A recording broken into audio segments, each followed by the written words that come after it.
Hey there, it's Enderverse. Not so long ago, we started an RPG series that will go on forever. I decided to not neglect the Vanilla Plus players and also start a journey featuring vanilla-friendly mods. Now without any further ado, let's dive into the video. Starting the list with diversity, an awesome mod including all sorts of vanilla-friendly features. The mod affected many parts of the game like crafting, with you being able to craft things you couldn't craft before. Enchanting, as you can add more than one type of protection to your armor, storage and decorations, as you can click through item frames and even make those frames invisible through a glass pane, and more.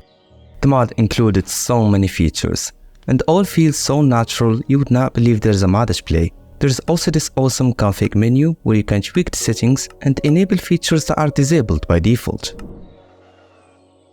Hit the Dummy adds this high quality body pack that you can use to see how much damage you deal with your sword or use it to improve your aim with the bow. In comparison to mods like the Target Dummy, this one is very underrated. I wanted to showcase it just for that, and also due to it being a data pack that can be added very easily. Speaking of the bow, this mod will make it so that mobs unalive through arrows have a chance to drop some back. Chipped and spectral arrows also have a chance to drop, albeit small. This mod is going to be helpful early game when arrows are scarce. And don't worry, shooting a mob with an infinity bow drops nothing back. This way players can't game the system and produce unlimited arrows. Do you want to build as big and as wide as possible without worrying about stutters and crashes? Do you wish to have more than 5 players online without the server struggling for air? Pine hosting will be the savior in such cases. With Ryzen 9 CPUs that are so powerful to take care of your chunks, NVMe SSD storages to keep things running smoothly even when the server is filled with entities and events, and plenty of RAMs to tackle even the most aggressive modpacks. The price starts at $3, but if you are thinking big and want to have a strong server, here is a 30% off to help you with your first purchase. Make it as big as you want and more than a quarter of the price will be wiped out. Just make sure to use my code ENDER on the checkout. Setting up a server here is easy, and installing a modpack for it is even easier. There's even the possibility to migrate your server files seamlessly, lest you find Pine Hosting to be a better deal. And I'm in direct contact with the people over at Pine Hosting. They're trying the best they can do to make this service better and better for everyone. All in all, an awesome service to use and an awesomer people to work with. Hope that helps, and let's go back to the video. BioCritters is a content mod adding only one mob, that being the Peccary, a new type of cattle that can drop its skin, craftable into a new helmet that will shield you from the cold.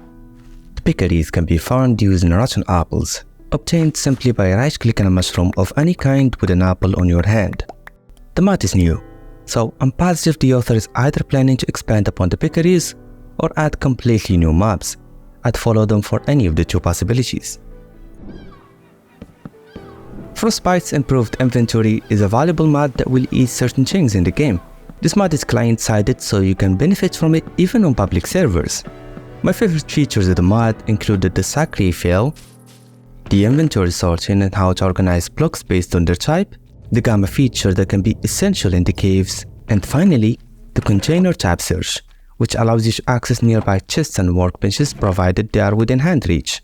I don't think any of these features are necessarily bannable, unless you have some uptight admin. In such case, I would consult them first. Spawn is an animal mod that adds an assortment of critters to the game. Each critter here is resourceful, with them dropping edible items, new building blocks, and more. After 2 years, the author has recently updated the mod, adding 5 new creatures including an octopus, a sunfish, a sea cow, groups of herringfish, and clams resting on the bottom of the sea. As usual, the author made sure the critters were useful. The clam launcher is a new block that is awesome for swimming pools, and the pigment shifter is a new station that I haven't yet figured out its functionality. It does look like a conduit but emits no effects. The author behind this project is the same person who's created the species mod. I would combine the two for they fit naturally with each other. This mod adds a bunch of fallen logs found randomly in the forest. The fallen logs adapt to their original type, either being thin swamp logs, chunky taiga logs, or tall cherry grove logs with branches sprouting out. The mod also added a new structure called the camping store. However, there is a problem with this structure. Ghast spawns very frequently, even more frequently than the logs themselves. I hope the author works on reducing the abundance of these structures. Everything else is perfect in my opinion. This is a mod that overhauls the concept of golems in the game, adding tons of new variants. Some you can assemble, others you must awaken, and a few are found randomly on the world. The golems here have classes. There are minions, small golems, medium golems, giants, first of golems, and at the top of the pinnacle, there are 2 ancient golems. These golems had incredible designs and animations, and with the amount of content added, I'm sure it will provide you, dear friends, with hours of enjoyment. The only thing I would comment on is the structure of some of the golems. They are bugged, so I hope the author looks into it. Durability digits will tell you precisely how many uses the tool has left before it breaks. In the vanilla game, you must first press F3 and H simultaneously to view the stats, and even then you have to open the inventory and check it manually. This mod, however, will allow you to peek at the stats all the while fighting or doing anything that requires focus, making your gameplay a lot less disruptive.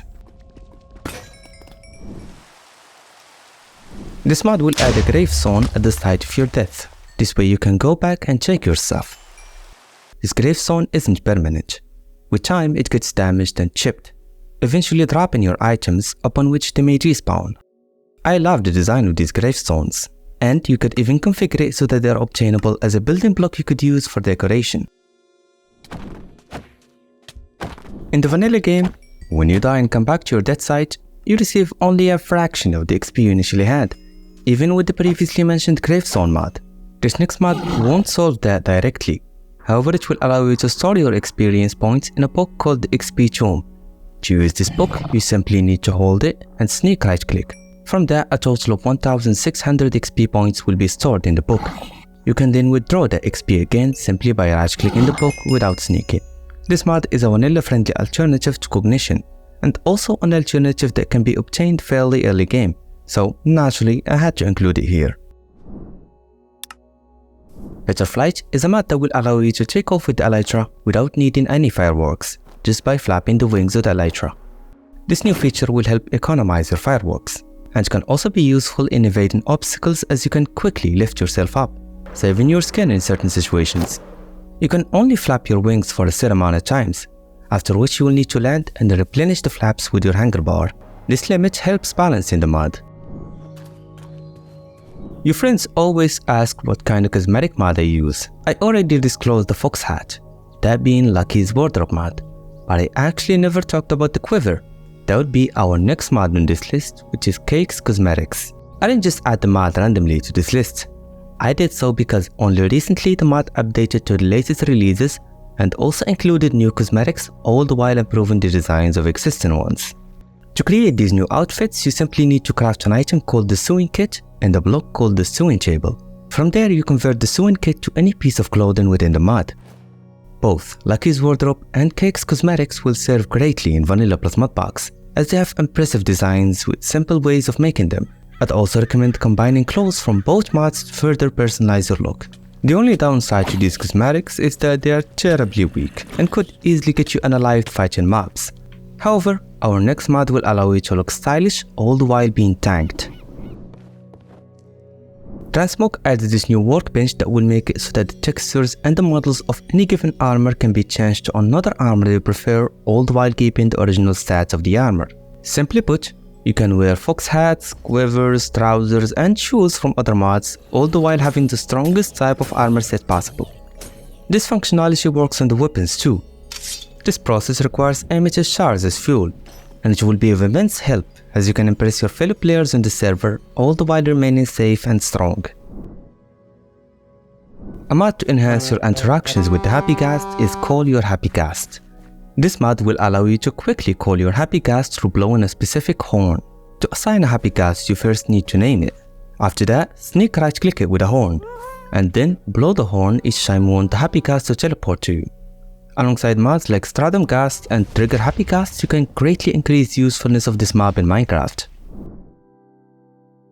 Next up we have custom Nether portals.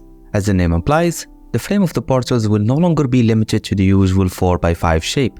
As long as it is surrounded by obsidian and lit up, the portal will work just the same. There's even the possibility to lay the frame on the ground like that and light it up, which can make for awesome designs. This mod is small, but its impact on the building part of the game is huge, so get creative with it, my friend. This is a decoration add-on for the popular mod Supplementaries. Supplementary Squared added new types of lanterns, candles, and storage solutions too. I mostly use this mod for its item shelf. It helps showcasing the content of the chest beautifully and plainly. I also use it for the copper signs. I think they look fabulous and much better than the vanilla wooden signs. I would not add Supplementaries without this mod. It really managed to square the mod and perfect its features, so don't miss it out. Building Wands is an immensely valuable mod for builders, as it rids you of having to place, destroy, or replace blocks manually. Using this wand on your main hand and a palette on your offhand, you can build as large as you'd like and demolish the whole thing down if you don't like how it turned out, all in a few seconds. Something that would have taken centuries using the vanilla building mechanics. Currently, this is the best vanilla plus option for survival builders. It also requires maintenance and effort, so it's not like it will lift all the effort off your shoulders. Approaching the end, we have the Enchantment Extraction Table, a workbench that will allow you to extract each enchantment from equipments. As you lose more and more structures, you begin to accumulate an excess of enchanted tools and armors, some with incredibly useful enchants. This mod will put those enchants to use, as you can extract them through right-clicking the table with the tool, all the while having lapis lazuli and some books in your inventory. Previously, I've been using a mod called Enchantment Transfer. However, that one requires XP points each time you want to extract enchantments, and the worst part is that it extracts one book with all the enchantments. This mod, however, will give you each enchantment book individually with no XP cost. And don't get me wrong, by no means am I underselling the Enchantment Transfer mod. I still see it as a highly valuable Vanilla Plus mod. And the final mod on the list, and a project that is very underrated, is Advanced Book Mod. This is a mod that will allow you to add items and adjust the text size however you like when writing a book. This can make books a lot more exciting to use and much clearer to read. There's also another feature within the mod, that being the ability to design billboards and size them as you'd like. I love this mod.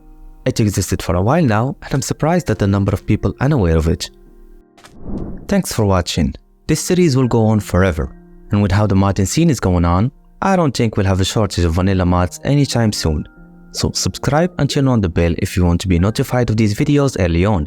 And I'll see ya in the next one, my friend.